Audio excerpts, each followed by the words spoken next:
Hey, everybody. Welcome to the Emergency Summit on the collapse of DEI in the entertainment industry. Cheerful title.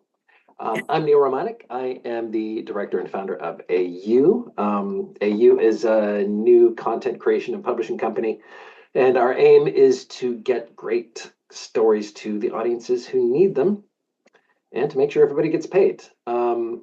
We are built on the idea that the current ways of making and distributing stories is breaking or broken, and our job is to find what the next storytelling paradigm is going to be. And if we can't find it, then we'll create it ourselves.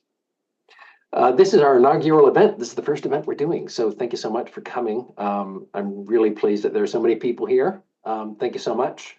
I'm going to drop a bunch of links into the chat throughout this, so keep an eye on the chats. You guys should also feel free to put your own stuff in the chat as well throughout this. So if you have anything you want to share, if you've got any links, if you've got any events of your own, drop them in there. So my background is I've been editor on a number of media industry publications around sustainability, creative tech, media tech. I also worked at BAFTA to help them with their, to help BAFTA Albert, the sustainability organization for BAFTA, and help them with their comms. And I was editor at The Flint, most recently. At The Flint, we covered sustainability in the media industry and ESG. And so this subject of DEI, ESG, fairness, equity, creating a better future has been always been top of mind for me. I'm really glad we could have this conversation here today. It's an important topic we're covering. We've only given ourselves 90 minutes to cover it, and we could definitely have a 90-minute conversation with really each one of our guests. We could probably have a great 90-minute conversation just with any one of them, and you get a lot out of it. So we're going to try to cram a whole lot into a short space, and maybe that contained energy there will kind of ignite something useful for you guys. I hope so. But that means we don't have a whole lot of time to fuck around. So let's get started. What is DEI anyway? So we're talking about DEI. This is the Emergency Summit, Emergency DEI Summit.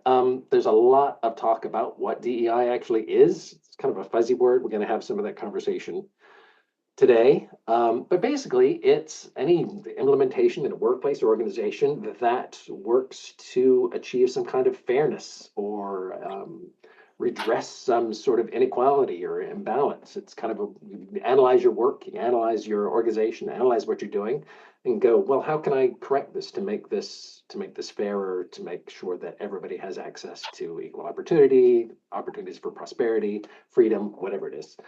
But on January 20th, you may have noticed that there's a new administration in the U.S. January 20th, President Donald Trump signed an executive order that cut everything related to diversity or environmental justice as well out of the government. So any part of the U.S. government, all those jobs, departments, informational websites, gone. That has had an effect on all industries because that has set a precedent. I'm actually going to drop that in the chat there. There's a the actual, if you want to read the actual order that was signed, that's in the chat now. But what this order signed by the president says, let's see, what is the quote here? The Biden administration forced illegal and immoral discrimination programs going by the name of diversity, equity, and inclusion. So according to the government, or that order signed by Donald Trump, DEI initiatives are not only illegal, but immoral. So if you've been engaging in any of that, immoral, according to the president. So he can do that with the government. With the government, you can just, at a stroke of a pen, change the government. It's not as easy to do that in actual business. But a lot of businesses and in the entertainment industry are taking no chances and have very, very quickly rolled back their DEI initiatives. And I'm also putting here in the chat a list of links to articles that were or Okay, I'm going to have to like change that a bit because it's not doing the whole thing. But a list of various articles that show some of the changes that have happened and some of the organizations that have rolled back their DEI initiatives. And there's a lot of them from Paramount to Disney. You can kind of see one after another a lot of these big giant media companies rolling back their DEI initiatives, DEI the work that they're doing. So we are here today to talk about what to do about that. Let's just jump into our first session. Our first session is called "A Woman's Place is in the Audience and Other Lies," and we're going to talk first about the how this is affecting gender diversity in the industry, and kind of what changes there have been. So we have Amy DeLuise of GalsNGear, Sadie Groom of Rise, and Kirsten Schaefer of Women in Film. I guess just to kick off, we'll have a chat here about kind of the work that you've been doing. And I think one of the things about this the administration in the U.S. is that they are this is always lurking in the society generally, but these guys seem to, well, they are sort of blatantly, aggressively, ostentatiously misogynistic. That's kind of it's like a feature of what they seem to be doing. So I wonder, maybe just to start with, do you have a sense that what is happening now and in the media industry generally, is this radically different from what we've seen before? Or is this just kind of just an extension of what you've been seeing for years and years and years, is women working in the industry and kind of working sort of steadily to promote gender diversity and empowering women throughout the industry.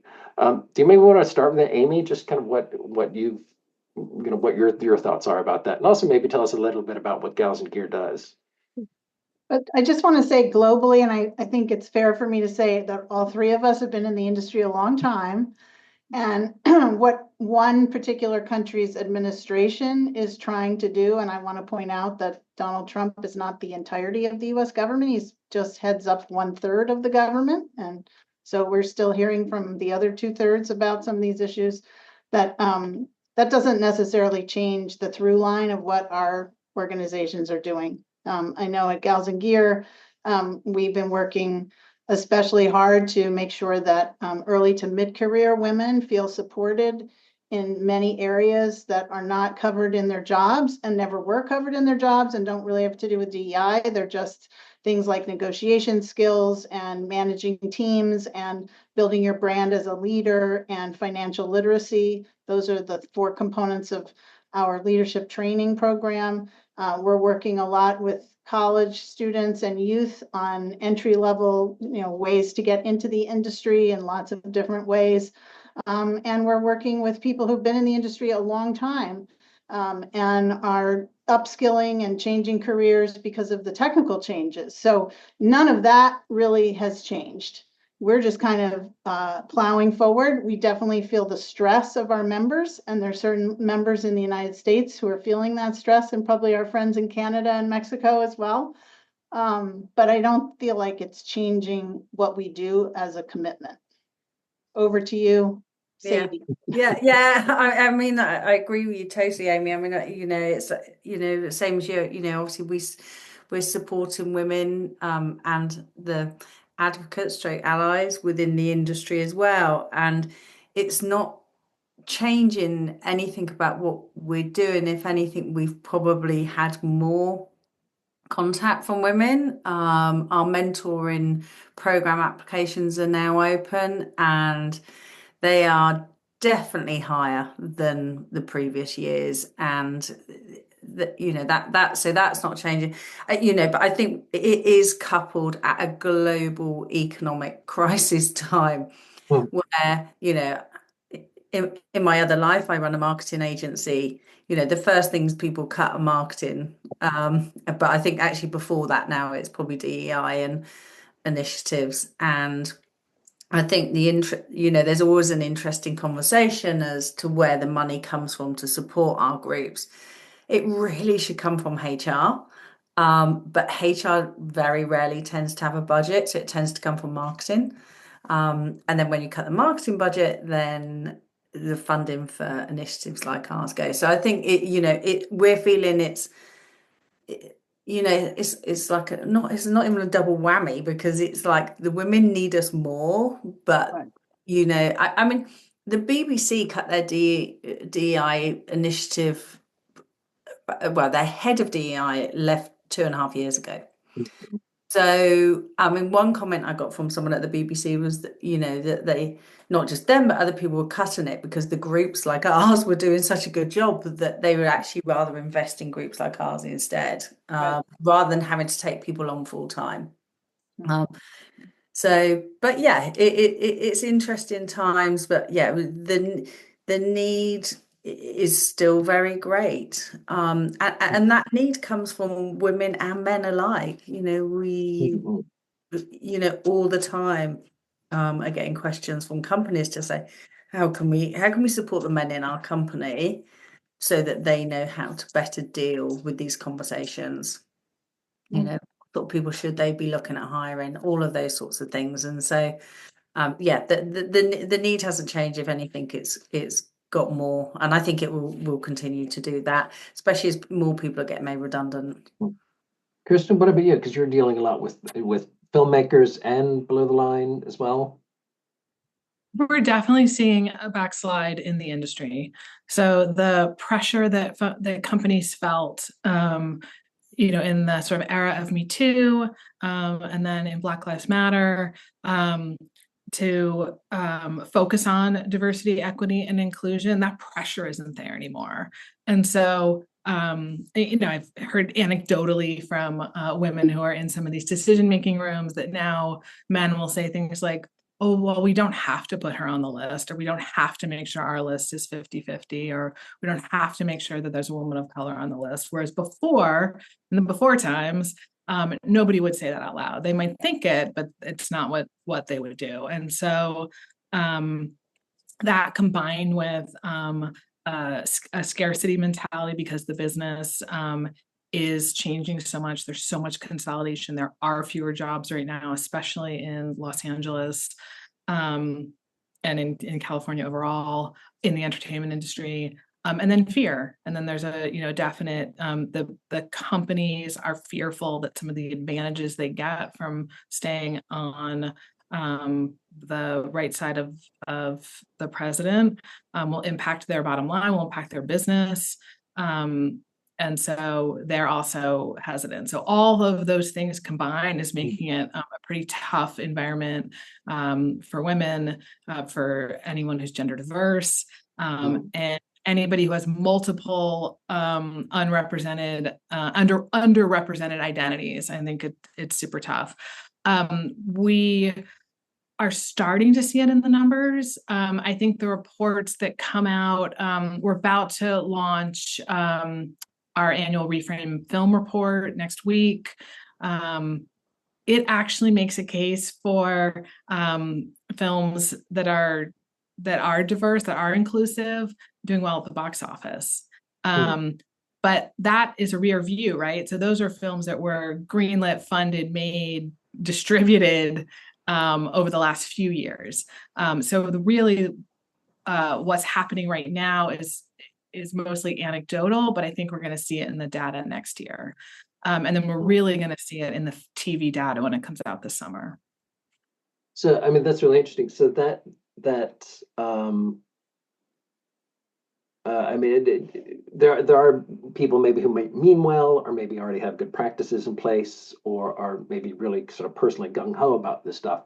But I guess the question is that enough to really keep things from backsliding? Do you really need stuff actually in place to legislation in place, or best practices in place, or things within a business in place? Do you really need that, even if everybody does have the best of intentions? Well, you need it at every level, right? So you need we'll just take a scripts, for example, like when the scripts come in, they need to be 50-50 to begin with. And as they move through the process, at every decision-making point, you want people who are committed to this, making the right decision. And that's the part I think that's changed, is that without those clear mandates from the companies, it's left to individuals as opposed to the system. So for systemic change to occur, we need a system that is has the the values that we have at WIF or Rise or GalsNGear or many of the people who are on this Zoom, right? And for a minute, the companies were expressing that they had shared values. And I think some still do. I've heard from some people that it's had to go a little bit underground, but it's still happening. And I think, and I've heard from others that the companies weren't really committed to it in the first place, that it was always kind of window dressing. So, but there are plenty of individuals across the industry who share the values and are continuing to. I want to go back to something that Kirsten said, though, because I think, the expression, what gets measured gets done. And so I think it's concerning that some companies are going to stop measuring, but that doesn't mean that there are not other people measuring. And some of the data that we look at is, for example, the Catalyst report that shows that there's a 26% bump on ROI between the companies that have more women on their boards and those that don't. That Fortune 500 companies with gender balance consistently outperform those that don't, and navigate economic downturns, to Sadie's point, better than those that don't. And a recent Peterson study surveyed 22,000 companies globally that found that increasing the number of women in the C-suite delivered major results on the net margin. So that's the kind of thing that companies do pay attention to and do measure. So even if they don't necessarily want to call it DEI, if they start seeing profits dropping, or to Kirsten's point about audience share, or in our world, we have a lot of people who are in technical jobs in sports. Women's sports is a huge moneymaker right now, and there are not enough people to fill the job. So unlike on the filmmaking side in Hollywood, there's a huge dearth of jobs to be filled in the technical side of sports production, and that's where we're very focused. So some of this is upskilling women and moving women into other positions, and some of it is about companies measuring their bottom line. Yeah, I mean, we tend to focus a lot with the vendor community, and what I've always said is interesting is the sort of, the vendors tend to have always had male CEOs. We did a count, we did the work data on it last year, and it's like less than 10% female CEOs on the vendor side. And, what we have to do is go, work with those sort of small to mid-sized companies, because they are the ones that will hire people that look just like them, or their mates from the Beeb, or whoever that is. And I always tell this story, but there's a friend of mine that was 6 months pregnant when she went for her job interview at Sky, and she got the job. But if she walked into one of those vendors, then she wouldn't have even got in through the door, probably. So I think, it's, for us, it's educating those businesses that won't even necessarily they'll be looking at their profits, but they won't necessarily be looking at those big reports, because they tend to be engineers that have started businesses rather than businessmen starting businesses. And so I think, what we're doing is working a lot to educate those types of businesses on what they should be doing, and being real about it, and not saying, look, you have to have 50%, balance, but you need to do more, and support groups like Rise and GalsNGear and things like that. There is that also, that we can be talking about before, that reality check, or sort of calibrating people about what the best practice is, or what it's like. No, this is something you should be thinking about. You shouldn't be thinking. So that while there's this pushback of saying, no, this is stupid, or not, DEI doesn't exist anymore. It's like, no, actually, it is something you need to think about, and just that constant reminder. One of the fastest ways to always do this, and especially around gender diversity, is to ask a group of men if they've got a daughter, and then they, are key allies within the Rise community or have daughters. Mm. That does make a difference. Yeah. It really does, and we need to be an attractive industry. And if, I met a young girl recently who went to her first IBC and left the industry within 2 months. Because you just said, this is not an industry I want to work in. It's just not diverse.